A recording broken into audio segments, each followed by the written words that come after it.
Big pass Tamil season 9ல இன்னைக்கு நடந்த இரண்டாவது டாஸ்கில் மீண்டும் ஒரு முறை மாயாவி டீம் தான் வின் பண்ணி இருக்கிறாங்க.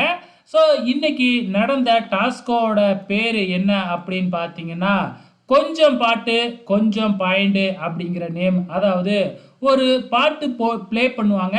அந்த பாட்டு சம்மந்தப்பட்ட ப்ராப்பர்ட்டிஸை ஒரு இடத்துல வச்சிடுறாங்க.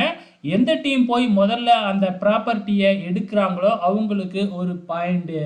ஃபார் எக்ஸாம்பிளாக வந்து பார்த்திங்கன்னா, வந்தேண்டா பால்கார அப்படிங்கிற பாட்டுக்கு வந்து பார்த்திங்கன்னா பால் போனியே வச்சுருந்தாங்க. ஸோ அந்த பால் போனியை போய் எடுத்தால் எந்த டீம் ஃபஸ்ட்டு எடுக்கிறோ அவங்களுக்கு தான் பாயிண்ட்டு அப்படிங்கிற மாதிரி தாங்க கான்செப்ட்டு.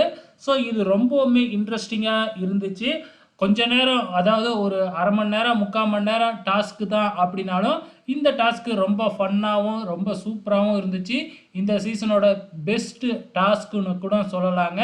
ஸோ இதில் வந்து பார்த்திங்கன்னா மீண்டும் ஒரு முறை மாயாவி டீம் வின் பண்ணியிருக்கிறாங்க. அவங்களோட பாயிண்ட் வந்து 8. அதாவது 8 சாங்கை கரெக்டாக கண்டுபிடிச்சி அதுக்கான ப்ராப்பர்ட்டிஸை எடுத்தாங்க.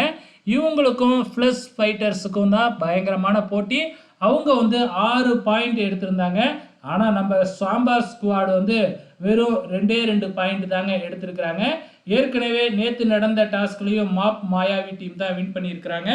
இன்றைக்கும் இவங்க தான் வின் பண்ணி தொடர்ந்து 2 நாளும் வின் பண்ணியிருக்கிறாங்க. பொறுத்திருந்து பார்க்கலாம். வார இறுதியில் இவங்க தான் கேப்டன்சி டாஸ்க்குக்காக பார்ட்டிசிபேட் பண்ண முடியும்னு நினைக்கிறேன். பொறுத்திருந்து பார்க்கலாம்.